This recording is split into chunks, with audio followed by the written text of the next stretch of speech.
evening, everybody, and welcome to Stat Check. It's episode 181. This episode is titled "It's Turbo Time" because they showed off a brand new orc detachment that made me laugh. So I went not with this. not because we don't have Turbo, who is also Turbo. You'll notice that because we're on time this week, we don't have Anthony.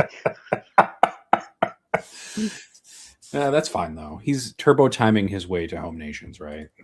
I mean, that's on Friday, but sure, we can give him that excuse. Look, if I had to go through TSA at an American airport right now, I too would get there a couple days early. Oh man, I'll talk about my flight back from BFS at some point today.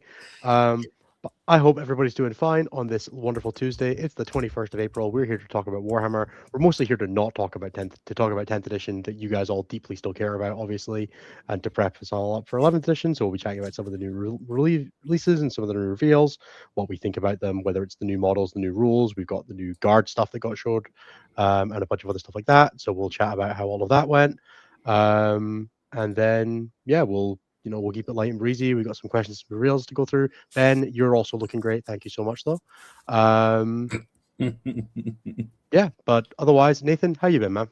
I've been doing pretty good. I got my pre-orders for my Chaos Space Marines today, so I've got Kravik, a defiler, and some mutilators to build. It was really funny taking the defiler base out of the box and like staring at it because it is just fucking humongous. I forgot what an 160 millimeter base right? looks like, and I was like, "Fuck!" But yeah, I got those. So I'm gonna be building those post show and then printing, like not painting them and priming them is what I was going. Are you magnetizing yours or? I am gonna take a look at the weapons and see if they need to be magnetized or not. There's like some of these walkers have the ability for you to like friction fit some stuff, so yeah. I know that for like the chest guns, you don't have to attach the cabling and stuff like that to them, so they may be a bit more push fit. But I think they're kind of awkward for some of them. So someone in the comments sound out. Let us know how easy it is.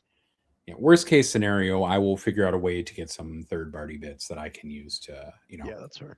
Assemble some additional defiler weapons at some point or another, which is fine. That's a good way to do it. I don't need to own however many variations of defilers that will be in existence. They've made total, I believe. No. But yeah, I'm going to see if I can get those painted up for an RTT. But a friend of mine, since it's his last RTT in the local area, is like, you should take my Custodes, and like is lending other armies to like 3 other people. So it's just like 4 people playing his armies at this RTT. Which man really wants to win one way or another. He's won best painted before, so we're just going to try to, stuff the ballot with armies for best painted. Or you'll divide the vote so that someone else can sneak in and get it. True. That's possible. It is always possible. We could just fuck it up, which, whatever. It's an RTT. Nobody's getting anything out of it except for that's fair maybe $50 of store credit. Ooh, oh god, American Adventure store credit, man. Crazy shit. What is going on with you guys tournaments? What the fuck? I was so confused when I got actual prizes. We're deeply capitalist at heart in this country, just deeply firmly ensconced in capitalism. So if you're going to win, you're going to get something in exchange for it. That's just how it works. You're going to get a trophy and store credit. I got maybe almost a ticket for next year. Yeah, I got almost as much for winning that event as I did for winning like as I've won for ending every super major I've ever been to. How was your weekend, Dennis? How was my weekend? Really? Well, this weekend was great. I got home on like Thursday last week. So some of you may know I was at Battle for Salvation, which was great. We spoke about that a little last week. I stayed with Anthony for another couple of days. We hung out. We did some stuff in upstate New York. Didn't do a ton super complicated. Mostly just ordering DoorDash and chilling at Anthony's, which was great. Big fan of all of that. And then I jumped in an Uber from Anthony's to Newark Airport because why wouldn't you? And then my flight got cancelled, and then my new flight got delayed. And instead of getting on a flight at like a nice and easy 8 p.m., I was getting on my flight at 1:30 in the morning. Which is great. It's just wonderful. I love being like ready to go to my bed at 10 o'clock. And I was like, well, instead, you're going to sit here for another 3.5 hours, desperately charging your phone and eating milk duds. That's as one does. Just to load into the middle seat of a plane and not be able to sleep the entire way to Dublin. Fuck yeah! Ouch! Damn. So yeah, I got home at like 4 p.m. on the Thursday. and I had like a client call scheduled, and I messaged my client, like, I'm not gonna make it. I woke up on Friday. Sometime on Friday, I realized that I hadn't eaten in 48 hours, so I ate some Yep. food. A lot better after that, but the calls I took before that wasn't feeling great for. Was definitely doing them like in bed, falling asleep. I like was going to sleep for an hour between all my calls. Got my new laptop delivered, which we're obviously working on today. Anthony recommended me an Alienware, so I now own an Alien. It's like my 14-year-old dream, light up keyboard and everything. You know, it's great. So yeah, got that delivered. Then I immediately went to a practice day on the Saturday. Got to play against defilers for the first time. Stressed myself out. I scored 16 diff in 2 games as Deathwatch, which is less than I scored in a game on average, and was like, well, fuck, I shouldn't play Deathwatch anymore. And then I prevaricated over what I should submit instead. I submitted Deathwatch because look, As you should. I've think never we'll be met a good talking idea. about it. I couldn't overrule. And I'm really glad I did. My matrix looks great for pod. Because only like 2 teams brought like a real amount of defilers, which we'll talk about later. And then yeah, it's been chaotic since then. I watched Hector full time for the first time today, which was dramatic. Apologies to any clients I had today where I had to mute up to shout at Hector to stop eating furniture or remote controls or just so many things. So yeah, it's been a hectic few days. I'm not gonna lie. So I got a message from one of the Team America guys, Trent, who was like, "How much will it cost you? How much will it cost him for me to bring cookies to Home Nation?" So I went and bought stuff to make cookies to bring to Home Nations because I'm nothing if not suggestible. I was finally allowed to get a haircut. I was very happy with that fact. That felt good. Yeah, I'm trying to think if there's anything else that's really been going on. No, it's been pretty good. There you go. Great. Look at that. Yeah, we're watching the ANZTC results come in. We saw the Jordy McGregor's Thousand Sons list and decided to submit it to Home Nations along with America. We both tweaked it a little bit, but we stuck. We're all committing to doing this dramatic triple defiler Thousand Sons. I played against double defiler Death Guard, and then we changed it to 3 defilers, and then it 20-0 Necrons after I played against it, which felt good. All the usual stuff, right? All the stuff that goes really well with some perfectly good things of worshiping the gods, the crap gods. It's fine. It's really, really, really fun when you watch a game and you're like, oh wow, Catan looked balanced in that game. Oops. Oh no. No. Replaced old Catan with new Catan, the crab god. The Crabton. Look at me, I am the Crabton now. Damn it. That's next week's episode title. I'm the crab. Hence what wins Home Nations. That's fair. Reasonable take. I built Vulcan. Nice. Why are you building Vulcan for though? I don't know, man. I got him with my store credit from winning BFS. I got this guy, a Custodes Combat Patrol to go with my 2 Custodes Army boxes because I wanted to play champion and it was the best option, and I got 30 Termagants. Nice. With Spine Fists, and I still need to build 20 of those because man, I got so bored of building those models. Yeah, I'm committed. I have a little GT, local GT at Saltar Games. I'm committed to playing something tiered shape that will include 3 Warrior Primes at that event. I don't know what that list is going to look like yet. I don't know what I'm doing, but I did buy and build 3 Warrior Primes that will get built and painted. I even converted them all to not look exactly the same. I'm putting the work in. I'm gonna take Tyrannus. I'm probably not gonna play Warrior Bioform Onslaught, but I might. You should play Warrior Bioform Onslaught. I'm probably not gonna. I'm probably gonna play in Major Fleet, but I mean, as you should. Yeah. Do you have any advice on what to see in Edinburgh besides the castle? What kinds of things are you looking to go and see? I strongly recommend you go and do the Scottish National Museum. It is wonderful. It will take up your whole day if you wanted to, but it's got great arts and design exhibits. It's got great like Scottish cultural history exhibits. It's got lots of engineering and stuff like that. It's got a really cool kids section. Forth Bridge is awesome. Yeah, if you want to go and see that. If you've got younger kids, Camera Obscura is a good day out. Dean Village is a lovely place to do. There's lots of good, obviously tons of good food and whiskey and stuff like that if you want to do that. But yeah, I would say that I would most strongly recommend the Scottish National Museum. It's just a wonderful, wonderful day. I go there every once every like 3 years, I just go and make like a day of seeing it because there's always a bunch of new interesting stuff. Am I using the right mic? I hope so. It Although says you I just am. need to mainly just move it closer to your mouth, bud. I can mess with this toggle, and you guys can tell me if any of this is changing anything or making it better in any way, shape, or form. But it's fine. I think we're doing okay. If it gets really fucked up, we'll stop and we'll fix it. But all right. Royal Mile is also just a really nice little walk. Don't go to any of like the Nif Naf or Tartan stores; they're not that great. But there's a lot of great like bookstores and things like that. There's some really cool bars. If you want like any bar recommendations, my personal favorites are Hoot the Redeemer and Panda and Sons. They're both really good fun. If you like a cocktail bar style experience. Better than last week is a very, very low bar. We're doing our best. We're doing our best, kids.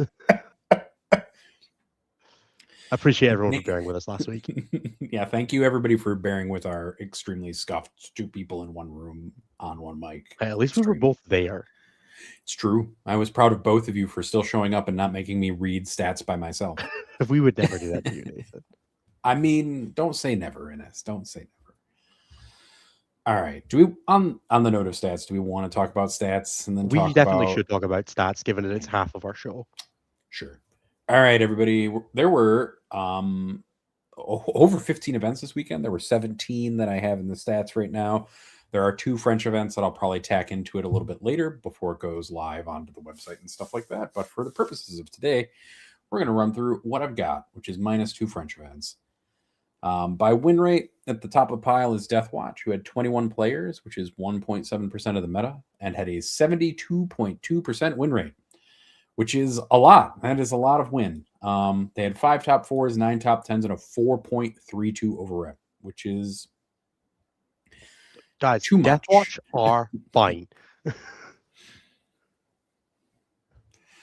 I can't imagine why it's crazy. It's genuinely crazy to me. By the way, I'm the only person at Home Nations playing them, and I was the only person at PFS playing them. I just don't understand why no one else is doing this. I don't even know what's going on. I just look at those numbers and I'm like, this is some fucked up shit. And why aren't more Marines players trying to do this? You have all the models. Nobody wants to go out there and buy the. It's the 4 heavy intercessors with heavy bolters. You got to buy 4 boxes for that for them, or go and buy 2 sets of the Imperial or the Space Marine blind boxes. Fair, which is what I did. Or go on, eBay or Amazon or your respective thing and just buy some singlet models, guys. You'll be fine, I swear. I honestly, I don't get it. If you are a Space Marine player and you are within like 4 kits of playing this army, I promise you will just like triple your win rate. Yeah. It will feel like it anyway. Next up on the docket is Adeptus Custodes, who are second.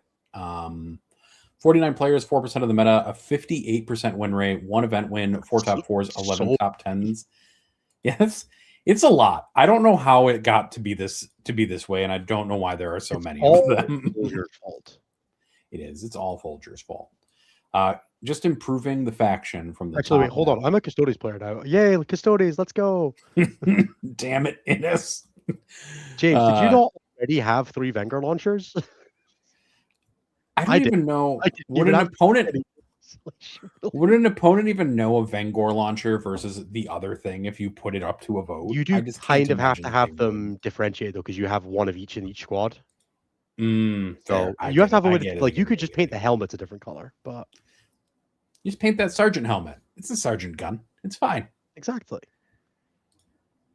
In third place is Chaos Knights, 40 players, 3.2% of the meta, and a 57.7% win rate. 1 event win, 4 top 4s, 8 top 10s, and a 1.82 for overrep. Chaos Knights, what you doing up here? You're not a real army. Stop it. I don't know what they're doing up there either. Fourth from the top, supposed to be doing all that. 4th from the top is, I think, a little bit better predicted is Chaos Space Marines. Well, they haven't been in the top 5 in a long time, and usually they're only in the top 5 like LGT weekend. This is a bad sign. Yes, 72 players, 5.8% of the meta, a 53.9% win rate, 2 event wins, 10 top 4s, 16 top 10s, and a 2.52 overrep is a lot. Sorry, what number? Run that one.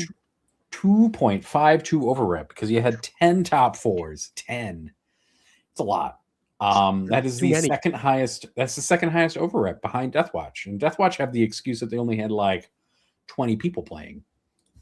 And it wasn't even, one of them wasn't even me. I was at BFF. I wasn't even at an event this weekend. It was crazy. It's true. I can't even imagine what it will look like when Innis goes to an event. I'm actually not doing a singles event other than the Saltar one, which might not hit our numbers until the end of May now. So, damn. And then rounding up the top 5 is probably another predictable target is Tau Empire with 80 players, 6.5% of the meta, 53.6% win rate. They had no event wins, 4 top 4s, and 18 top 10s for 0.9 over rep. Let me just double check that to make sure I didn't fuck something up. Nope, that is correct. Yeah. Maybe it's fine. Maybe the nerf to Twin Lances was just enough, Innis. Maybe it was just enough to just maybe it was into the comfort zone. I actually think that outside of teams, Tau are probably manageable when you're not playing them on light tables. When you are playing Tau on normal tables, I think they are probably like closer to okay. I don't think they are actually okay because light tables still exist, but I think you could probably justify hitting Montcot still. But I think Tau can probably ride out to the end of the edition if people though just keep getting crazier around them. I think Tau are probably okay to just stay at their level of crazy, and it makes me sad to say that, but yeah. If they're going to keep printing this shit for Guard and stuff, yeah. I mean, all we're going to see from Guard is, I'm going to be honest with you, is that Guard is just going to go up 1 percentage point for win rate, and we'll get a bunch of event wins and top 4s and have a great overrep. That's it. Yeah, look, the only reason for that is that Nemo can't 21-0 people. There's no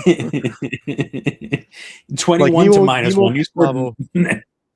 Nemo and Gustavo are already 20ing you. Does it matter if they have better rules to do that with? True. At the opposite end, this is another Black Power armored faction with Black Templars. They had 11 players, a 38% win rate, which is actually kind of depressing. No event wins, no top 4s, and a singular top 10. So they have a 0 for overrep. There's a reason I never finished building and painting that bastion list. And then Adeptus Mechanicus are second from the bottom, 27 players, 2.2% of the meta, a 38.3% win rate. So winning out over Black Templars by 0.3%. They also have a top 10. Hey, Valentin, a pleasure to see you, man. I will not stop indirecting your Cadians. In fact, I would like to indirect them harder. I only killed 21 of them turn 1. That's not enough. You got to bring them. I know. I really wanted to kill. I almost killed him down to just Leontis by himself on turn 1. He still got orders until turn 2. I was very upset. Damn. Space Wolves are up next. They had 30 players, 2.4% of the meta, and a 40.5% win rate. They had 4 top 10s, no top 4s, no event wins for a 0 for overrep. Fourth from the bottom is Eldari, being punished deeply for their sins. 34 players, 2.8% of the meta, a 43% win rate, 1 top 4, 1, which is also their top 10 for a 0.5 overrep. And then Gene Stealer Colts rounds out the bottom 5, 20 players, 1.6% of the meta, 43.8% win rate, 1 singular top 4, 1 top 10 for a 0.9 overrep. Other event winners from the weekend, just so folks can hear them, are Blood Angels, who won an event. Necrons won an event. They are still doing just fine. They have a 51% win rate and a 1.6 overrep, despite falling out of the top 5 for win rates for factions. Tyranids did win an event. And they're doing okay. Death Guard won an event. Sisters won an event. Space Marines won 6 events, mind you. That's 6. Too many. They won the most events of the weekend. They won 6 events. They had 8 top 4s, 15 top 10s, and a 1.45 overrep while being 8.1% of the meta. So, Space Marines are probably fine outside of their win rate being 48.2%. Yeah, look, Ultramarines are terrible and need more buffs. Ultramarines should actually get access to Black Spear Task Force as well as +1 to Wound, Oath, and Blades of Ultramar. Yeah, definitely. Orcs won 2 events, so maybe Orcs are good. What? I don't Orcs won 2 events. That sounds made up. Yeah, they won 2. They had a 48.2% win rate, just like Space Marines. They had 2 top 4s, 4 really, top 10s, and then 0.84. What you're telling me is that Brian could be doing it if he was just trying harder. Yeah. If Brian were a good player, he could just be winning events with Orcs, is what I'll say. Exactly, Brian. Because I'll just throw shade at Brian for no reason. That's fine. Brian deserves all the shade because he's not coming to Home Nations. It's even less distance for him to go than the rest of the team. I know. It's because he went to Pyra. I'm pretty sure he's not allowed to come to Home Nations. Fair. Right. Astra Militarum were the other event winner from the weekend. They had 4 top 4s, 11 top 10s, and a 1.12 over rep wall. Scooting around with a 47% win rate, because that is how Astra Militarum functions, by just not making us see anything that's going on. Terrible numbers, but incredible vibes. And then I'm going to do our detachment data real quick. I'm just going to slam to just the last weekend. Hope my spreadsheet doesn't explode. And here we go. For Chaos Space Marines, since we're going to talk about defilers a little bit more in probably a second anyways, their best performing factions were basically Renegade Raiders and Pact-Bound Zealots, which were their second and third most represented after Huron. I'm going to go and steal Cliff's stats, because Cliff posted a bunch of stuff in the Chaos Space Marines channel about that later, but we can talk about that when we do defilers. Excellent. And I will say that, Pact-Bound Zealots and Renegade Raiders are probably your primo choices at the moment, with a 60.6 and a 57.4% win rate, respectively. Hurons had a solid 50% win rate, and then Creations of Bile is also still good with a 69.6% win rate. So if you're looking for detachments to play, let's go Mutilators. Yeah. Honestly, Mutilators with mutations might be good. They're really funny with the res strat as well. Yeah. Oh, no, I lost a Mutilator. Oh, wait, he's back. You just desperately try to fill a dark pack so you can get better charges. Exactly. Please, please, please kill one Mutilator out of the pack. Other than that, let's see if there's anything else to talk about. I will say that Necrons are still good. Star Shatter and Pantheon still have a 56.9 and a 57.8 in just the last weekend for detachments as detachments go. So no power hath been lost. And a bunch of people are playing Ceramite Sentinels. I don't know. Let's go. Like, Brian more is than you'd expect. Shame. I was hoping Brian wasn't going to Home Nations. And then for Tau, since we talked about their numbers dropping a little bit, Monka is still at a 56.3, and Retaliation is still at a 54.4. So still doing perfectly, respectively, all around. And that's kind of it. I think Ceramite is one of the most insulting, but also seeing things I've ever had said is that John said that Ceramite Sentinels is strong in an Innis way, not a John way. That's John Lennon, which I think is very funny. It's the kind of detachment that I would love if I liked bad detachments. But also, as an aside, Custodes players, Talons has a 68% win rate in this data set. Just gonna slide that information to you so that you can, maybe, perhaps, possibly play the best detachment that you've got. 2 wins. That's all I'm going to say. Nah, that doesn't sound right. Custodes players continue playing Lions of the Emperor like trolling idiots. Yeah. And then I guess we should talk about defilers, because defilers be defiling. So I'm going to share a screenshot. You want to start with the Home Nations data? Yeah. Yeah. So we're going to talk about how a good bellwether, if you would, of if a data sheet is good or not, especially a data sheet you can't take a ton of at the same time. Did they not win there? I'll take a look at it later. Are really good international teams taking them to international teams events? So here all of the good teams are playing defilers. Yes, it's true. Here's some Home Nations defiler accounts. Scotland, every maybe single good team being defilers. The United States has 8. France has 5, Belgium has 4, Wales has 4, Northern Ireland has 3, Ireland has 2, and then I don't know. I guess England couldn't manage to take some. Every team that finished in the top 10 at WTC last year that's attending this event has defilers.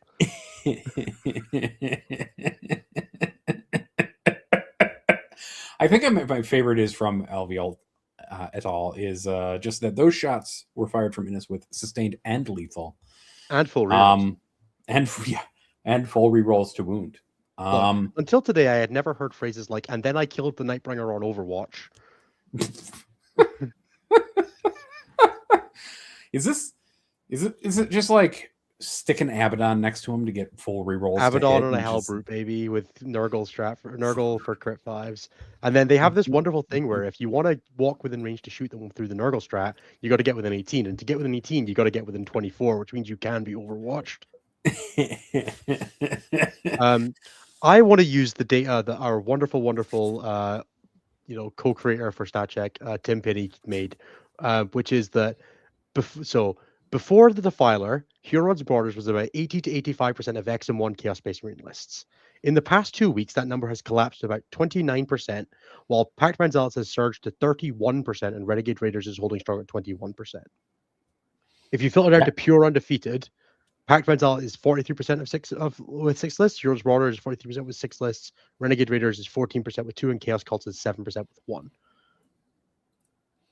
So Pact Bound might be good. Pact Bound and Renegade Raiders with the Defiler seem to have completely pushed Huron's Marauders out of the competitive top level. And this is basically like just how efficient of a mixed unit a Defiler is, right? Yeah, it's what if we put Rep X's and Chaos Space Marines and gave them melee in exchange for a bit of their durability. And it's not even all of it, because they have an invulnerable save that a Rep X doesn't, and they have an extra couple wounds. And they've got a 14-inch move and can move through buildings. They're 12. 12, sorry. No, 14 on the easy. Yeah, sorry. I think these Chaos Space Marine Defiler specifically might be about 70 points undercosted. But it does help when you can, pop a once. You always have reroll ones to wound, but then you can pop the, what if I rerolled all my wounds and had full rerolls to hit end? I think all of them are a little undercosted, but I think the Chaos Space Marine one is wildly undercosted. Yes. I think its ability by itself to trigger once per game, I'm going to fuck you way up in exchange for 3 mortal wounds. I'll use that on Overwatch. Why not? Why not? Because, reroll ones to wound on Overwatch is sometimes just like dead twin lance. Yeah. Yeah, the T-Suns ones being AP2 and having a 6-up is crazy. The Death Guard ones having lethals on everything is very frustrating when they also strip cover for the next one. Yep.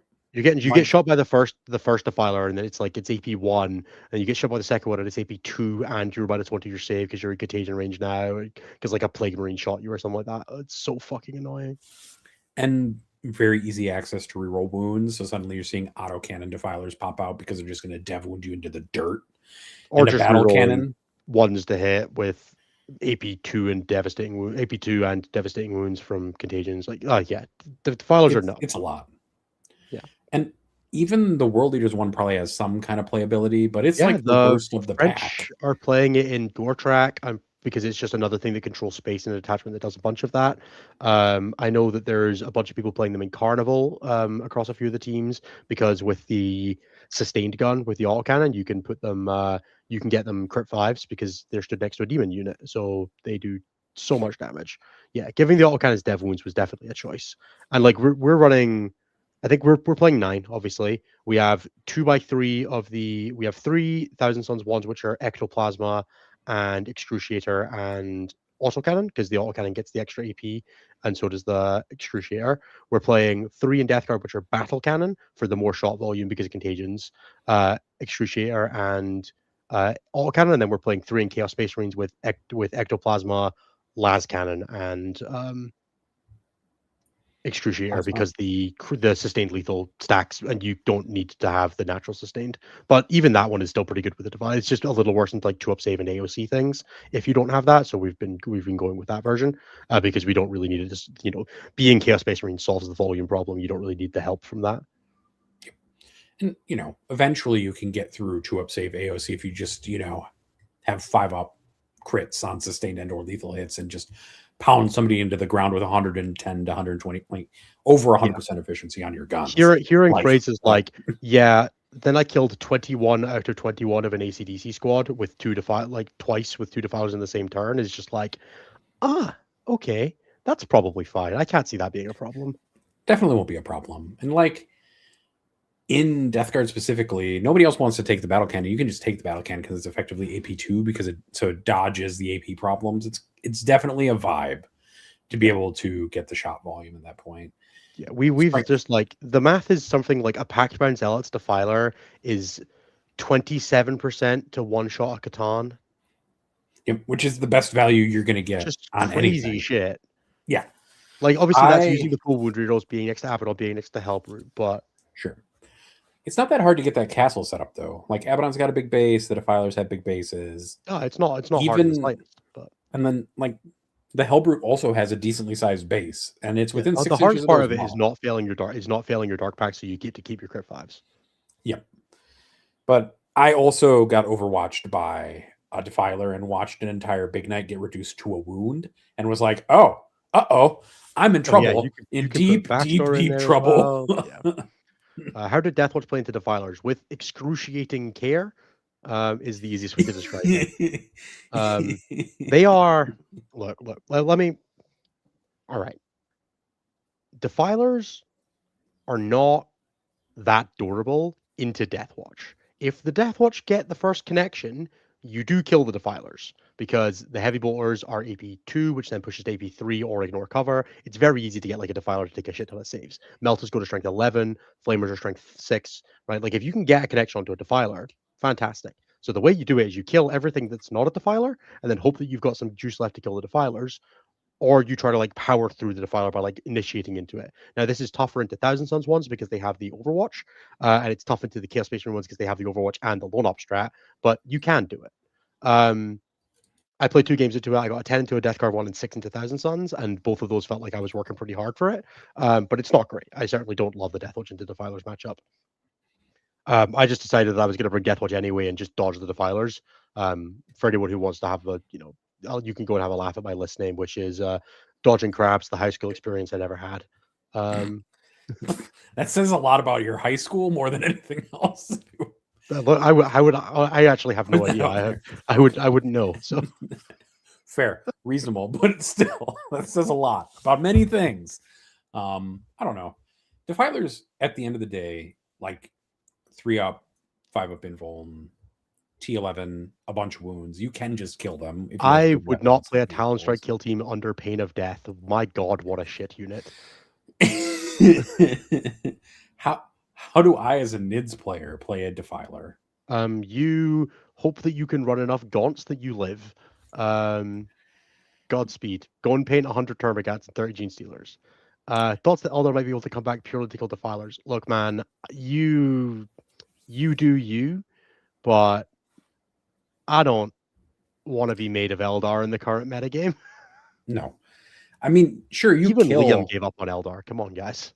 You would kill all the Defilers, and then Abaddon comes over and kills the rest of your army. You're pretty good at killing Abaddon as well, to be fair. But well, you probably only kill the 3 Defilers if you're doing that, though. Maybe 2. Ceramite Deathwatch vets. No, you can't interest me in Ceramite Deathwatch vets. You will not make it to the Defiler, James. I like how everybody's trying to convince us to try something new and novel. Yeah, please stop trying. Like, look, the way that this is going to work is that anything that wasn't good before that doesn't kill a Defiler is now bad, and anything that was good before that can kill a Defiler stays good. And there is just a dramatic reducing of the things that are good at the top end. Keep playing Twin Lance. They're probably okay at killing Defilers. Yeah, dude. Sick. Twin Lance are great. Look, Ruben, I still don't believe you, but I'm looking forward to seeing your efforts at Home Nations. Is the rest of the Tau army for guns though like actually that good into the profile other than Twin Lance? Storm Surges are okay. Yeah. Twin Lance is okay. Riptides can just volume them down. Broadsides are quite good because they don't have -1 damage. Yeah. As Defilers are good at killing Defilers. Someone, I think it was Anthony, was talking about it in the stat check Discord of like, yeah, I was watching a Defiler game and every moment's like a roller coaster. You're just like, and then the Death Guard one overwatched the Defiler to death, and then the Thousand Suns one exploded in the middle of the Death Guard's army, and then that one and then it fired back with Mortarion, and it's just like a constant roller coaster of, and then the Defiler did ridiculous bullshit. I love that. I love that for all of us. That's what I love about this, is it's just silly. The most important thing about this, Ben, is that by some definitions, Yarrick is also a crab. Sure, he's got a big claw. He's just look. He's got a big claw. He's a crab man. Little did you know that crabs was the whole vibe of the rest of the game. All right. Do we want to talk about the new reveals that they've dropped us? Did they drop the data sheets last week? We got after the show. Look, what we've had since last week is we've had the combat phase, we've had the Graves data sheets, we've had the rest of the vehicle data sheets, the Sisters data sheet, and the Inquisitor data sheet, the new Guard and Ork detachments. So that's what it is. Yeah. Where do you want to start? Pick a thing. Let's chat about it. Let's since I just opened it, let's just talk about the sister and the Inquisitor. Okay. She seems okay, right? Like she's Yeah. let me She's T7, 3 up, 4 up, 8 wounds. She has 2 heavy bolters, 2 Ministorum heavy flamers, which are the 6/1/1/1s, and then a Melta missile array, which is a 2-shot. for some reason a 9-2 Melta missile D3, Melta is 2. 9-2 D3. That's a Melta. That's what Yep. I would think of when I think of a Melta, is being AP2 damage D3. Then she's 4 attacks at 6/2/2 in melee, plus some extra attacks at 6/0/1. Deadly to -1, feel no pain 5 up. Feel no pain 5 up is actually pretty good. She's like weirdly almost durable, but she's not a Yeah. lone operative and she doesn't join anything. So I'm a little worried about her needing to be within 18 of things to do the point click lethals. But... yeah. She does do at the start of the fight phase, each enemy unit within 6 inches takes a battle shock at -1, which is close enough. Welcome back, Dante. Congratulations on your transition. And then judged for execution, which is at the end of your movement phase, you can select an enemy unit within 18 inches of invisible to this unit, and then all other sisters models get. This was very clearly written to try to pretend that Repentia will use this. Yes. They ain't gonna do that. It seems kind of fun for like some Legally-Distinct stuff, maybe. But yeah, she's kind of cool. I don't think she's amazing, but she's fun. She seems usable. And then Croyle is a fucking G. He's great. I don't know what anybody can say about this guy aside from the fact that he has Scout 6 and Lone Op. Yep. And then he has an on my signal fire where he can give you oaths into a unit for Agents of the Imperium or Imperium Infantry Battle Line, which is pretty cool. It's the only way that I can think of. The only unit I can think of using this on is Terminators in Grey Knights, and I don't think it's very good there. It is just funny though. I just think it's neat. And then his gun can get up to strength 14, AP 2, damage 6. Yeah. Every time you shoot it at somebody, it gets extra 2 strength and an extra 2 to the damage characteristic as long as you hit somebody, which is cute. You can become. This isn't untrue, Ben, but I also just don't think Guard needs this. I think Recon Guard would rather just have another 10 dudes. It is. I think you would. I don't think you need this for anything. He is kind of cute in that if you shoot it with him once, he's then fucking dangerous to any T3 character in existence. And if you shoot twice, he's a danger to all characters in existence. Guys, what are you playing against that your Deathwatch Vet Hammers are charging things that were in line of sight at the start of the shooting phase? We're using these units very differently. Like that unit should be rapid ingressing and over and heroicing something and punching its lights out and then walking forward and charging things inside buildings. How are you shooting them with a random Inquisitor? True. I don't know, but he's neat. I think if he's cheap, people will use him just because he has Scouts and Lone Op. Scout 6 Lone Op and a random sniper that will make that will make people and he's gonna make people's dark communes shit their pants. Yeah, he moves 12 inches. He's T4, 3 up, 4 up, 6 wounds. He's probably fine. He's also OC2, which is kind of novel. Oh yeah, it's also shooting phase only, so it's definitely not doing shit for hammers. There you go. Yeah, not a least bit of cheating, guys. None of that. No cheating. Yeah, and you're not playing. Please don't play frag cannons in your Deathwatch veterans. They're not good. You're not Folger. You don't have to do this. Then what else did they show off? They showed off Commissar Graves and the rest of the guard stuff. Let's do that one. I'm gonna keep changing the screen I'm sharing. It's just confusing me. Commissar Graves, the very summary of drive me closer so I can hit it with my stick. Hey, she's got a great combat profile. 5 attacks at 622 Lance. That's a great profile. It's a great little profile. And then 10 attacks at 301 and 3 more attacks at 601 is very funny. I think the funnier charge morals. Yeah, the charge mortals is actually kind of wild. On a 2 to a 3, you do D3. On a 4 or 5, you do 3, and on a 6, you do D3 plus 3 on the charge. It's not nothing. It is very funny to watch that unit charge in and just randomly fucking ice somebody because of mortal wounds, and then having just plus tank shock potentially, and then also is just 12 wounds at toughness 8 with a 4 vulnerable saving OC5. Like she's just a lot. She's pretty beefy. Yeah. I don't know how big this model is, and I don't know that I'd want to play it necessarily, but it could be good. Maybe. I mean, it looks pretty big. Yeah. It is definitely at least the size of one of the other things, which are like the size of a chimera. It looks like. Yeah, I mean, it looks like this is a bigger Taurox, right? Like it looks like it's about the same length as a Dorn. Oof, that might be. That's real long. That's a lot of That's a model lot of fitting long. inside a big terrain objective. Yeah, her other abilities are fine. She can give an order to a unit that is set up within 6 inches, or can do the standard commissar stuff of unbattle shocking people within 24 inches. Yep. Which is very, very, very much better worded on this version of the rule than it is on the other one. Yes. And then she just has a worse Gatling cannon than the Ork character does. I was hoping she would be like Canis Rex, where she would disembark after it died. I thought that would have been cool, but instead you can just take Commissar Graves with the truck. Yep. Yeah, and she does basically lose the same. lance when she's on foot, which is a shame. But it's because she's not, yeah, leading with the sword from the tip. You can't drive her closer to hit their sword. So she makes a unit eligible to shoot and declare a charge in a turn, which it fell back, which is great. That's a really, really solid little tool. And then also once per phase at the start of any phase, which is just the stupidest fucking wording. Just every phase she can unbattle shock a unit. Could you imagine as a fucking Tyranid army, you battle shock your opponent's army, and then by the time you get to your charge phase, everything's unbattle shocked again. Just so mad that your rule is undone by what will probably be a 50-point character. Just there is also notably a bullshit thing. Also both of them can only order move, duty and order, and fixed bayonets. So there is a bullshit thing that comes up with this character, which is that she can technically join the command squad, which means that you can do something really stupid, which is that you can attach her to a command squad which has an Ogryn bodyguard in it, which then makes the Ogryn bodyguard unit, technically, the Ogryn bodyguard is now a bodyguard model. It's part of a unit that is attached. It is not the attached character, therefore it's bodyguard, which means that when you then attach it to a 20-man of Cadians, the entire unit is toughness 6, because you use the highest characteristic of the bodyguard models. No, I hate... Oh, that's going to get FAQ'd, I hope. It almost definitely is. This data sheet's broken for multiple reasons. Like, this is going to get changed to once per turn, the same way. Like, this one is once per turn. It's the same rule. This will surely get changed to the same thing. And surely that will get changed so that you can't use an Ogryn bodyguard's toughness or something like that. And it will be fine. Yeah. But for the time being, very, very funny.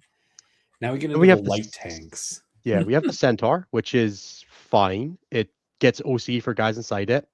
And so it can be OC 6, which is kind of cool. And it can firing deck Kazarkan and like stuff like that. It's got firing deck 12. I think this is a solid little vehicle that becomes an equivalent option to the Chimera and the Taurox.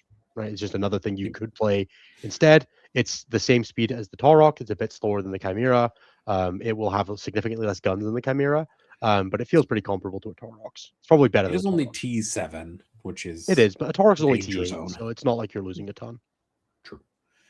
And then it's the Hippogriff, which is the funniest little tank. That sounds really annoying, actually, because it's 12-inch, T8, 3-up, 7, 2 OC. You can take them in 1s or 2s, and then it has fire and fade. After it shoots, it can move up to D6 inches, which is kind of funny. I think it's kind of cute. It'll just sidle on over to things. I think they're pretty solid in Hammer, the advance and shoot detachment, which has flat 6, because they just go 18 and shoot because all their guns have assault.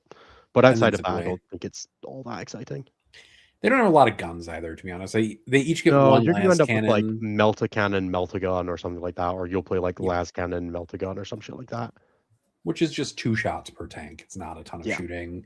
They're really just harassers and enough OC to probably take a point from somebody. But you can play in Brood Brothers 6 of these and also 30 Aladdin Jackals with characters that give them all fire and fade. God damn it. We move towards you, we move away. We move towards you, we move away. Ooh. Exactly. Is it good? I don't know. Is it funny? Absolutely. I don't care if it's good. All I want to do is move more movement per movement. I want more points of movement per point of movement. Yes, I understand. All right. Then we got, we'll just stick with 10th edition stuff just now, then we'll talk about 11th edition stuff. Let's talk about the new guard detachment stuff that we got. There's not a ton of particularly interesting stuff here. This is basically, you can order a reactive move to your non-vehicle units, or non-13 plus wound vehicle units, which is kind of cool.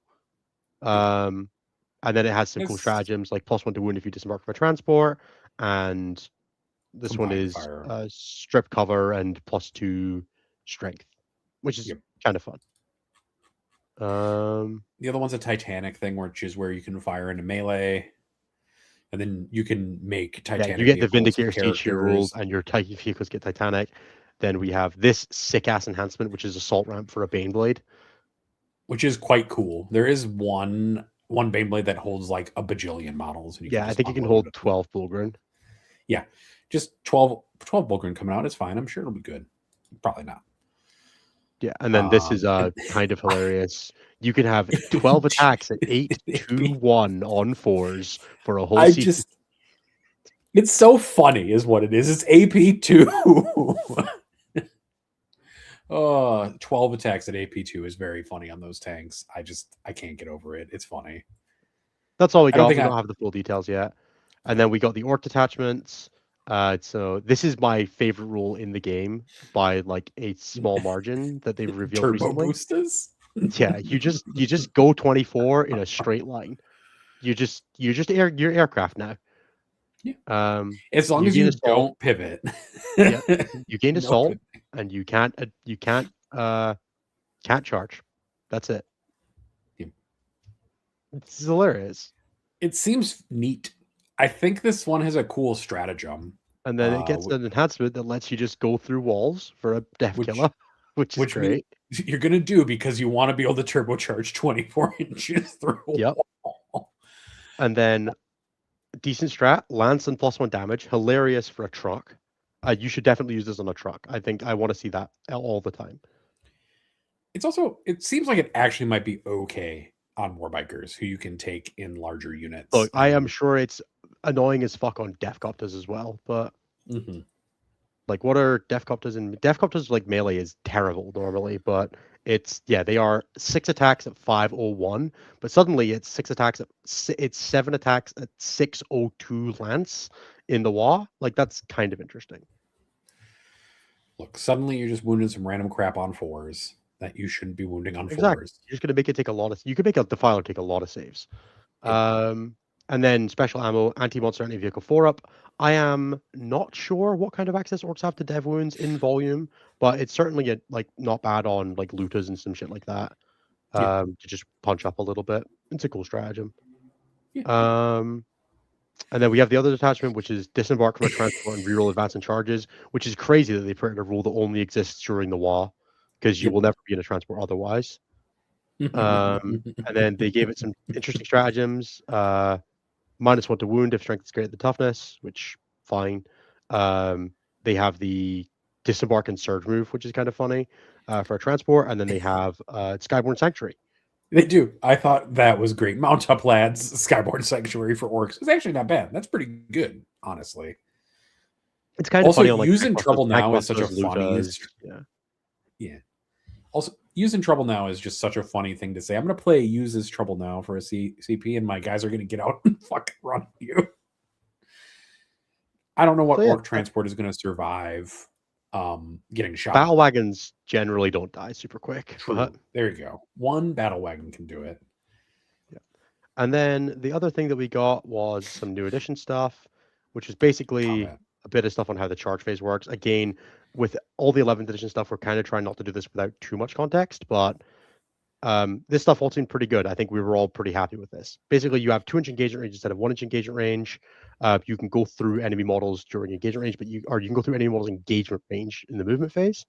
You declare charges targets after you roll, but you have to be able to make it to base-to-base contact with your charge target to be allowed to pick it as a target. So if you're 7.1 away and you roll a 7, you can't pick that unit even though you can get to engagement range, but you don't have to move into engagement range. You don't have to move into engagement range once you've declared it as a charge target, which is kind of cool. You just have to move into engagement range, which is kind of cool. It just opens up a little bit of flexibility.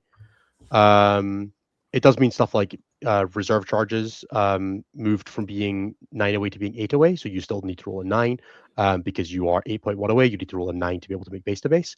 This will push 6-inch deep strikers up to needing a 7 from reserve, notably if nothing else changes from that roll.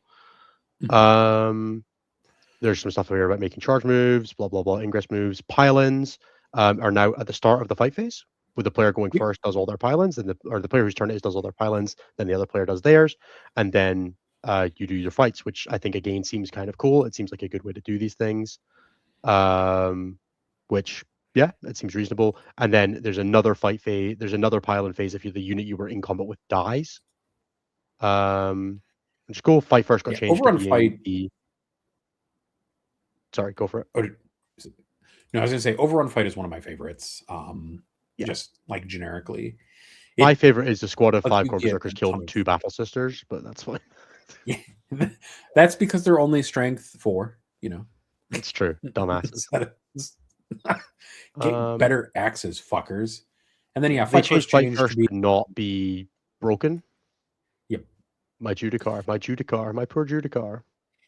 Fights first is still good because you get to fight in the fight first bucket, but you fight fully after you fight the person who has priority. Yeah.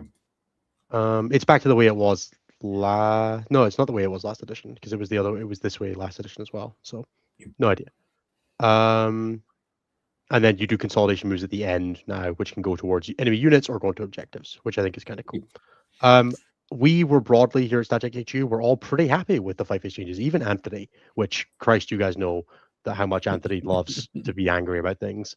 And he was like, this all sounds pretty good. So we're all big fans of this here at StatCheck HQ, and look forward to us. We'll keep an eye on the changes as they come out, but broadly, everything seemed good there. Most fight first stuff probably gets to go down in points a little bit. The Lion is not really pointed for his fight first. He's pointed because he has a 3 invulnerable save and a teleport that goes off in the command phase. But, that's fine.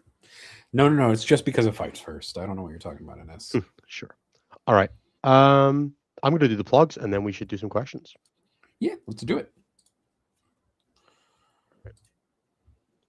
Okay, everybody. Thank you so much for being with us so far in the show. If you're enjoying the show, please remember to do all the usual things, liking, commenting, subscribing. We do our best to respond to all the comments and all that kind of stuff. And we really do appreciate you guys leaving them because it, brings me a bit of joy when I'm sat there watching the dog and being miserable because he's eating my shoe again.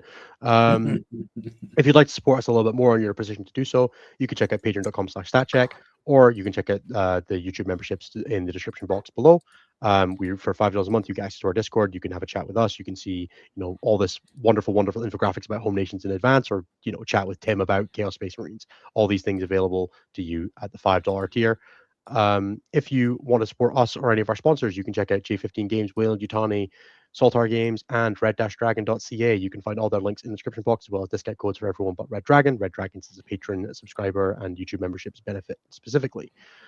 If you want to hear from any of the other shows on the network, you can check out youtube.com/statcheck. You can find all the other shows like XM1, Takeo Converse, Champions of 40K, Medicaid's Orders, and do we have more? No, that's everybody. Sick. Us as well. We're there too. You can catch us live every Tuesday at 6 p.m. Eastern, 11 p.m. UK time. We're there too. I figured that was a given, but details. If you'd like to work with any of our coaches, you can check out stat-check.com/coaching. We should have a few new coaches coming to the site in the near future. The first one that I can't confirm is we will have Sam Pope coming to the site very, very soon. So keep an eye out for that as a new option available to yourself. But also, all of the current coaches are available and would love to hear from you as we prep up for 11th edition. In self-promotional interests, I was on a battle report for Vezla. If you want to see me play against Death Guard, you can check that out on the YouTube channel. I should have one coming up pretty soon. I'll be playing against the World Eaters, which was an absolute slobber knocker of a game, which you can check out there probably next week. I think it's like a week or 10 days. I'm also going to be on the Art of War Brawl in the voice call, which I'll be playing John Lennon. I'm playing Chaos Space Marines Pac-Man Zealots into his Emperor's Children. So if you want to hear from that, go and check out the Art of War Discord. How does coaching work? You can check out the website, but broadly, it's you work with one of our coaches on getting better at 40K and whatever that means to you. You can drop us a message, and we can be more than happy to run you through in slightly more depth than we have time for today, Tom. And then I think that's Jeremy, all I got to plug. Jeremy was on Art of War Down Under. So if you want to see the last faction ladder tier list thing of 11th edition from them, it'll be on there. I unfortunately was not to Tabletop Battles, who have renamed themselves from Go On Hammer. Go. Yeah, is that how we're pronouncing it these days? But yeah, I unfortunately wasn't able to make it, but Jeremy was, and Jeremy recorded with an excellent tier list episode with Adam. So go check it out. All right. Let's do some questions. Excellent. We're actually going to get out maybe on time today. What a dream. I know. 90 minutes, a tight 90. That's the dream, right? The tight 90. We might even be out of here early. Who knows? Nikki D asks, been a minute since I asked a question, and I miss all of you stat check hosts. Well, we miss you too. Oh, I miss My, you too. my local community has started a league to quote unquote improve competitive play! Exclamation point. What common tips or recommendations for competitive play are overhyped or set players off in the wrong direction, especially as we are soon to start a new edition? I think that just play what you love or the models you like is terrible advice for people who are trying to get into competitive. It's great advice for people getting into 40k, but it's terrible advice for people getting into competitive. You should play the army pattern that you love, whatever the models look like. If you enjoy playing the game a certain way, play the army that does that. Don't try to force yourself into a square 10. If you love playing a shooting army and you love world eaters, you're going to need to get over it, right? Don't try to force world eaters to be a shooting army, right? Realistically, you should probably just play a good army. But also, if you're playing an army that's not very good, play the best. Like, don't just try to play the best version of it, because usually when you're playing an army that's really, really bad but has one good build, it's good because that build is really hard to play and only a few people can make it work. Case in point being stuff like Tyranids right now, right? Very few people are getting good success with Tyranids. You should not just go and try to netlist a Tyranid list just because there are some that exist. It's not a strong army. The data does not back you up for doing that. That's an army that faction specialists are doing really well at. Don't do that. To play a good army. That's the easiest advice for getting better at competitive 40k. Try to play people who are at or above your level of expertise as well. Like, try to play against people. Yeah, I mean, if you're playing a league, you're gonna play the people you get paired against, right? Like, that's just kind of a thing, right? So that's true. Fangor has the next question, which is to Innis. Any matchups you would avoid while playing Deathwatch in this meta? Anything crab shaped, but specifically packed round. I think packed round and tower are the only things I'm really trying to avoid is Deathwatch right now. Maybe T-Sun's Warp Forged as well, but specifically only really Warp Forged. That makes sense. Just don't. It's just all the crabs. You just want to avoid all the crabs. I get it. I do. Matthew, so fear and loathe crabs. Matthew Payne, engine aficionado, has a question, which is: assuming a 3-year edition cycle, what part of the 11th edition would you want? What part of 11th edition would you want the codex for your favorite faction to release? Early, middle, or late? Well, look, given that my favorite faction is Tyranids, I would desperately love it to be book 1, just so that I can stop playing the current book. And start playing whatever Nathan decided is good enough for Tyranids in the new edition. But if I had to pick, I would generally pick to be like, I think being the first book of the second design wave is great. You don't want to be like a year in, because that's usually like the last books of the first design wave. But like 15 months in, 15 months in is a good time, right? You don't want to be Grey Knights. You want to be the books that came out after Grey Knights. Yeah, I would say either middle or late is where I want for my book. It depends. Like right now, I'm playing a lot of Chaos Space Marines stuff, so like I would love to ride this wave early, but Chaos Space Marines just keeps getting. Chaos Space Marines just happened to be a fucked book. I just want to ride the wave that currently exists for Chaos Space Marines as long as possible, and then hope that the middle book is good or end of edition book is good. Dave asks, when are we going to see the triple Hammerfall Deep Strike meta? I don't think that's ever going to happen. Go check out the Legion W video. He did it for us, so no one else has to. Love you, Fair. Legion W. You're great. Chris C has the next question, which is: may have signed up for a 5-man a week or so after 11th is meant to drop. Any pointers on how to prep in the meantime? Just get really comfortable with your decision-making processes. Like, as everything with 40k, your decisions are the only thing that holds true across every edition of 40k, is that you are the person playing the game. A lot of the things like how math works and stuff like that and estimations are still going to apply in the next edition, and practicing them will help you in the future. Yeah. What's that thing? The problem with your dreams is that you're the person having them. Yep. Fuck. Damn. Okay, Innes. We don't have to be. Go get better. We don't have to be an edgy 13-year-old about it. Damn. I do. I own an Alienware now. I get to be an edgy 13-year-old about everything now. True.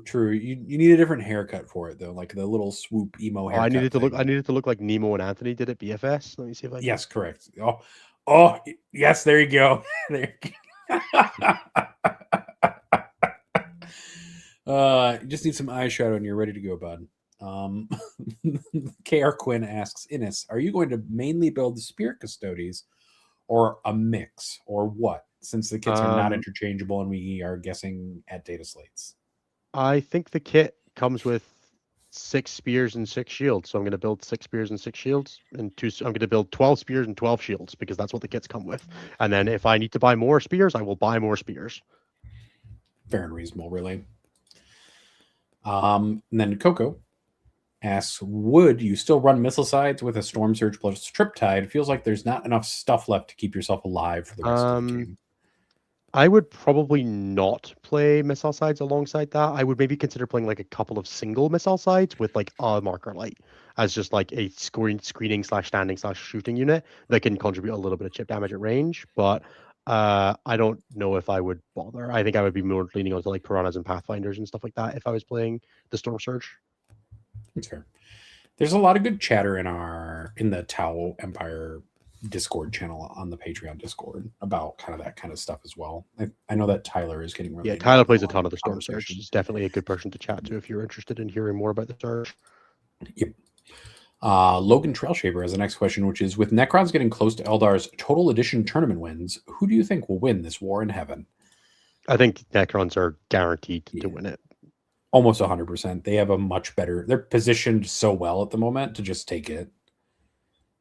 Yeah, unless there's a third Necron emergency balance nerf in the next 3 weeks. And I have a feeling we're not seeing any more balance passes until edition release, since it's... Look, I would be shocked too, but... We're getting really close to new edition release. Like, just maybe by they'll nerf edition. defilers this week. Maybe. It's possible. They could. I mean, they said we're getting all the new detachments tomorrow, or this week, right? I don't know if it's tomorrow, but Wednesday's traditionally the update day. So maybe we get the new detachments finalized tomorrow, and there's a small mini balance update to go with it. Wouldn't that be lovely? It could be, but at the same time, I wouldn't expect it. I feel like let's think about it this way, right? Like, no one gives a shit. No one at GWHQ gives a shit about the maintenance of 10th edition, which means it's probably really easy for them to justify making changes right now. And if I was GW, I would be like, yeah, man, fucking whatever. Just keep people playing for the next 3 months. And they've well and truly sold out of every defiler that has been made since the kit went onto the production floor. So they don't care if it gets bad now. You already bought it. You already bought 3 or 2. I didn't buy any. I couldn't. That's true.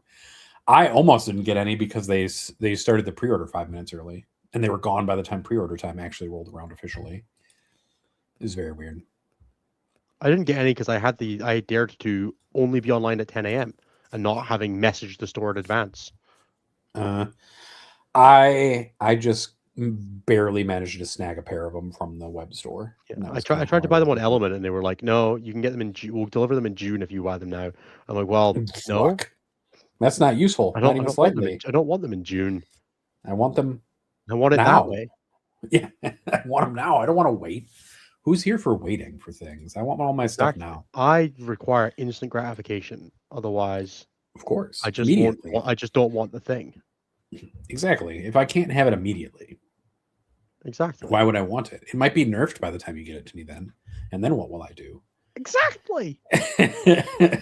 Or I might wait till it gets buffed in the case of the Winged Primes, who notably were not out of stock when I went to buy 3 of them. Two ends of the thing. You pick the terrible data sheet and hope that it gets buffed, or you pick up the really busted data sheet and hope that it doesn't get nerfed before you can get it hobbied.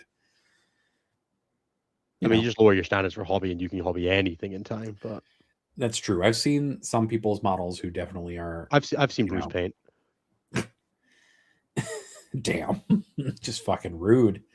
It's not rude. It's accurate. Every time I see Bruce's Fabius Bile, I scrape a little more paint off it, so eventually you'll have to actually finish it. I love that. You just come with a little spray bottle of like fucking paint thinner and just. I'm gonna keep on painting his bile until he wants to finish it. Fair and reasonable and understandable. That is all of our questions actually for today. Funnily enough. That is a small amount of questions. All right, let's have a scroll through chat then, because we can take some more. We can. We answered some of them as we were going along the way. Disembark and surge move requires zero transport not to die after being shot, which, lol. Look, battle wagons don't just fall over, right? They are land raiders, effectively. True. They usually don't die. With T8, 12 wounds and a 3 up 4 up, that thing's one less than ND8K. That thing will die quickly. So it's not about the fact that it will die quickly, because I appreciate that Graves is not like an insanely durable thing. But what it is that if Graves is just like sat being like the reason that NDKs die pretty fast is because they're mainline battle units, right? They are a thing you put in danger that you try to be close to the battle, that want to be charging and fighting. And NDKs are not fragile, right? They definitely don't just fall over at a stiff breeze. Dedicated anti-tank does kill them pretty fast, especially Melta. But Graves is she's just like a cheapy-ish character sitting on an objective off the side somewhere and like brawling with scout squads and stuff is like an insanely durable unit, right? In that context, she's very, very tanky. That's a question from like several months ago. Yes, Tom the Toad, I did play Innis with CSM while he was on Blood Angels in New Jersey. And he beat me by psyopsing me. I didn't beat you by psyopsing you. I beat you by being better than you, and you psyops yourself. Both things can be true at the same time. How does one coach? Mostly it's taking the time to think about how you actually process decisions in a game of 40k. Like that's definitely been the hardest part, and the part that has made me better at it is taking the time to think, why do I make the decisions I do, and then how do I verbalize those things to people, and then that requires a pretty decent understanding of both the fact that your decision making is a good process and how to explain it to people.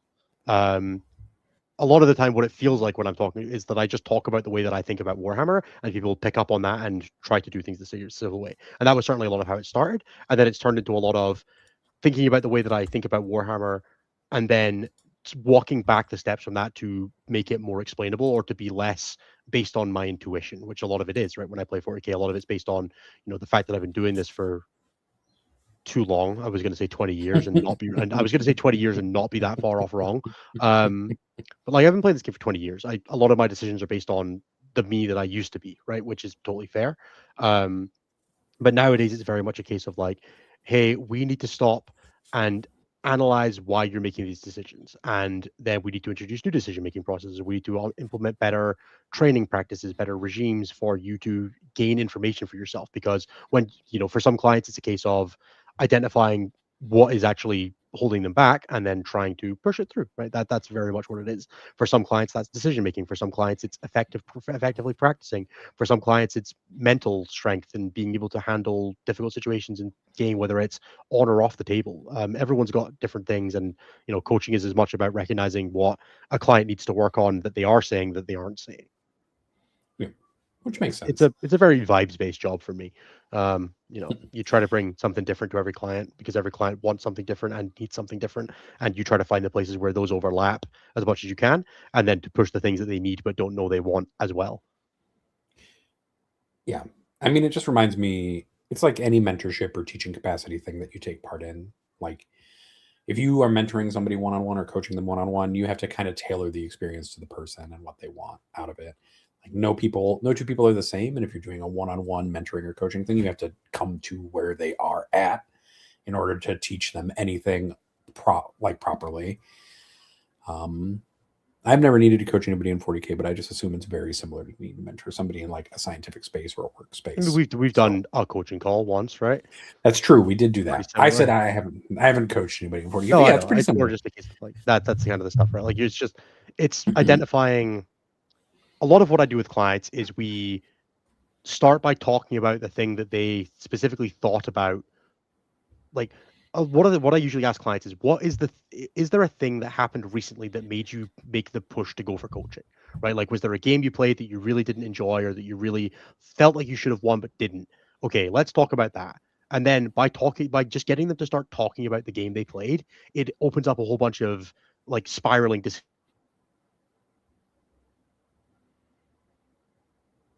Can't tell if that's me who froze or Innes who froze. We're just not sure. Oh, I'm back. Oh, yep, you're back. There we go. I was like, I'm not sure if I froze or Innes froze. I think my computer was like, oh, I want to do an update. And then I told it to do it in an hour. And then it was like, oh, how dare you? Yeah. He went crap pose and died. So a lot of what the like that conversation then results in is that you get a bunch of insight into how the client thinks about the game, and then you can then take that and then go, okay, have you thought about this? Or okay, talk to me more about that kind of that part of your decision making process, and then you just try to like take that off into as many directions as you can in the time that you have together. And then, that plus a bunch of game analysis, looking at the games they actually play. Like studying game tape is the easiest way to get better at 40K. So I try to do a lot of that with clients. And I think one thing to realize is if you want like an example of a coaching call, I think the coaching call that we did is still there. It's still on the YouTube channel, yeah. Yeah. So you can still watch an example of kind of like I'm a 3 what years more a call experienced would coach do. than that now, so I will say that it is very, a very different experience now, I would imagine, but Fair. All right. And I there's like coaching a lot. another. And I like to think I'm pretty good at it, so I couldn't tell that you liked it, not even slightly, not even a it's little, okay. based off how much you focus on like organizing it and making sure that it works out. I also, constantly trying to get better at it, right? Like that's an important part of the process, right? Like I like to think that I'm, constantly working on new ways to talk about 40K with clients. So Yeah. That's good. I mean, everybody needs to constantly develop at whatever thing they're doing. Like that's just the truth of it, right? exactly. Hobo Esteban has a question, which is, do you think host Gene Stealer cult still has legs? I do think the host still has legs. I know Floof has been playing it a decent amount still. Floof's been flirting back and forth with AdMech as well, but they had some really solid results going like 5-0 at a team tournament with it, where they were just hunting Necrons repeatedly, and have some really, really interesting, games. So yeah, no, 100%. I think they're still completely viable. I know that there's been a decent amount of success for Bioscientic and Outlander Claw recently, but I don't think Ghost of Ascension is like bad by any stretch. I think it's just hard to play and also has a little bit of like all the reason that I played Host of Ascension got all of the design identity that I enjoyed about Host of Ascension got taken out of it, which just the part of it that that I enjoyed wasn't the drop in nuke stuff go. That was a fun part of it and it kept the army fresh, but the shenanigans and the power of like the coherency pulling and the going back in reserve and the rapid ingress into Overwatch and all that kind of stuff was the part that I liked, and that got stripped out. So I then just lost the motivation to continue with the army, unfortunately. Fair. And then Innis Tom the Toad has a question, which is game 1 versus game 5+. How do you prevent brain equal mush? So this has been the whole thing. I got into much better health. That was genuinely the starting point that I took. I went and lost a bunch of weight. I'm down so far 35 kilos or nearly 35 kilos from where I started, which is a shit ton of weight. It's 25% of my body weight from where I started. And then, started eating better, taking better care of myself, tournaments, sleeping better, not drinking at tournaments. Like the only way you do it is by like the same way that you do better at anything in terms of not being mush is being in better physical condition. Take better care of yourself at tournament, drink more water, have a couple glasses of water instead of drinks, eat something with some nutritional value at lunch instead of just gray or brown mush. Like there's so many things you can do to help prepare yourself. But that really is the most of it. It's just like take better care of yourself. You can do some stuff at the game, like remember to play an army that you're familiar with if you are a person that really struggles with that, right? Play an army that you know, because then you don't have to stress about it. Get a good habit for how you keep score, right? Keep score on an iPad, or bring a paper score sheet and do your score sheet on that if it stresses you out having it on your phone and you having to go back and forth, right? Like everything you can do that limits yourself from having to make decisions about the game, like do that. Even just little shit like prep the clothes you're going to wear the night before so that you can just shove it on when you just wake up in the morning. You don't have to think about what you're wearing. Just grab it and go. Prep a breakfast for yourself if you're staying at home. Bring a packed lunch so that you don't have to think about what you're doing for lunch in the day. Just everything you can do to remove yourself from having to make more decisions during the early steps is great. If you can do things like pre-prepare your deployment a little bit, right? Know the things that you need to deviate on, but also know what you don't need to deviate on, right? If you have things in your army that are just going to go in certain places, just put them there. Don't think about it, right? The more you can do to not have to think about that stuff, you still need to think about the important bits. But if you know that like this is where my initiatives is going, this is how I screw my backfield, and this is what this does, and this is where this goes, cool. These are the 4 units that it matters that I think about. But if you can offload the rest of it, it leaves your decision making process free to handle the other stuff, and that will be really, really helpful for you. Have a general understanding of what you need to ask from any opponent's army. There's really good checklists out there, like Goonhammer's Tabletop Battles app has a really good one if you pay for the premium version of it. You could find great ones online. You can go and listen to previous episodes of the show, but like have a think about what kinds of questions you need to ask. What things do you care about when your opponent's army does it? Like the generic advice of like ask your opponent if they have infiltrate and fight first and blah blah, blah is great and all, but like that's not actually a useful thing to do. If you that's not things that matter for your army. If you're playing Tau, you don't give a shit when your opponent's army has fight first. Oh no, your Riptides can't charge them. But you do need to know what has lone operative, what has reactive moves to getting shot, right? Have a generally prepared idea of the questions you need to ask when you like when you pair into an opponent, right? Like ask yourself the questions of this is the things that I actually need to know for my army, and don't let yourself get overloaded with the rest of it. The other thing you could do with that is like try to learn stuff before the event, right? Like if you can take some time to like have pre-read the armies for the scariest people at the tournament, the people you think you're going to be playing against in game 5, especially if you're trying to win a tournament, right? The people that you can play against at the end and all that kind of stuff. Those are the games that you're going to get, that you're going to want to be more prepared for. So go and read the Goonhammer article on those detachments, or go and flick through the detachment on the app or 39K or Wapedia or whatever you got to do. Just like give yourself a bit of flexibility to have a baseline understanding of what the scary things are going in. Because if you haven't done that, then you'll just walk into it blind, and that sucks. Yeah. I mean, you have to just figure out a routine that works for yourself. Like, oh yeah, Chris, let's go. And like figuring out a routine and like limiting the number of spoons you essentially use for non-essential 40K stuff is really useful. And I will heavily emphasize the fact that you do need to like take care of your body during an event. Like whether that's, doing some stretching, going for a walk, taking like a 10-second breather or something during a game if you need a couple seconds. I usually try to go in water. For me in the UK, I'd usually try to leave the venue during lunch and go for a walk somewhere. It's like if I'm going to eat an unhealthy lunch at a tournament, because I probably am, I'm very picky. I'll go and eat an unhealthy lunch, but I'm going to go and walk 15 minutes to find it. Right, like that's the kind of thing that I'll do. And then I'll go and get like an apple from a store or something like that on the way back to just have something with some fiber in it and some vitamins. Yeah. If you are like for me, I like to go and like take a seat, like go and sit outside if it's not too cold, listen to some music. Like I have a couple songs that I like to listen to just like chill out before a final or something like that. Just take a minute, go and sit down and have a chat with your friends and just talk about how their games went and just like take your mind off of your experience, because you can get yourself back into the moment of you're at a tournament, you're playing, you're having fun. It's not stress next game, right? Like give yourself the grace to get out of the environment all the time. You don't have to be constantly on. And like, even if you get something unhealthy, like try to make sure that your like decisions are done in a correct way, right? And bring protein bars and some other things for yourself. Bring water. Look, if you're gonna have an unhealthy lunch, you just have at least have water with it, right? Like that's the kind of space that exists in. You can have a bottle of juice afterwards, but at least like with your lunch, have a glass of water or have a bottle of water or 3. Yeah, I mean that's just all really good advice in this.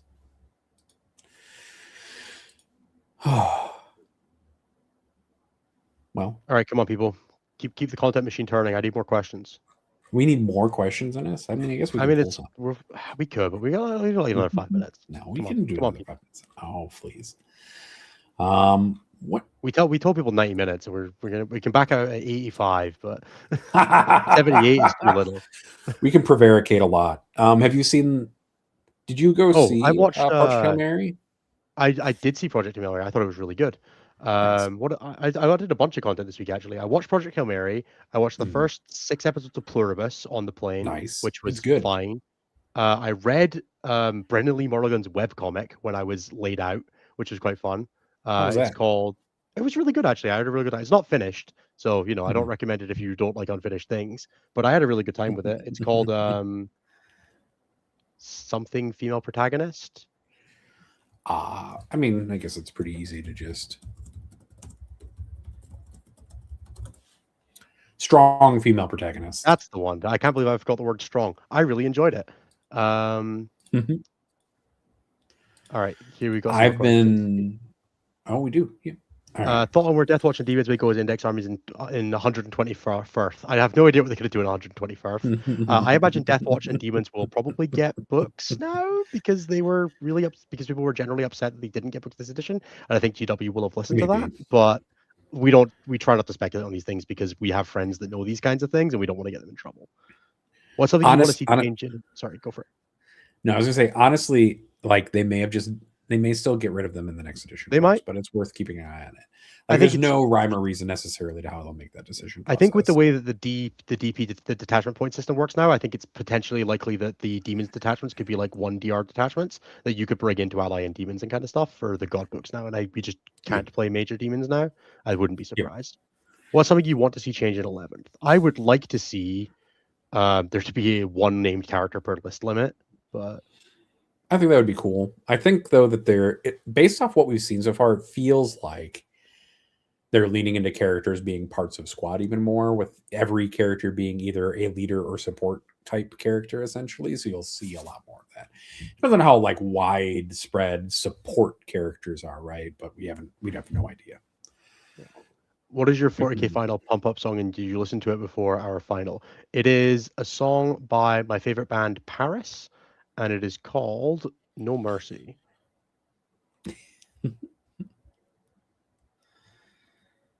It's it's a good song. And then the next song on my playlist after that is Nothing for Free by Pendulum, which I think is also a pretty good pump up song.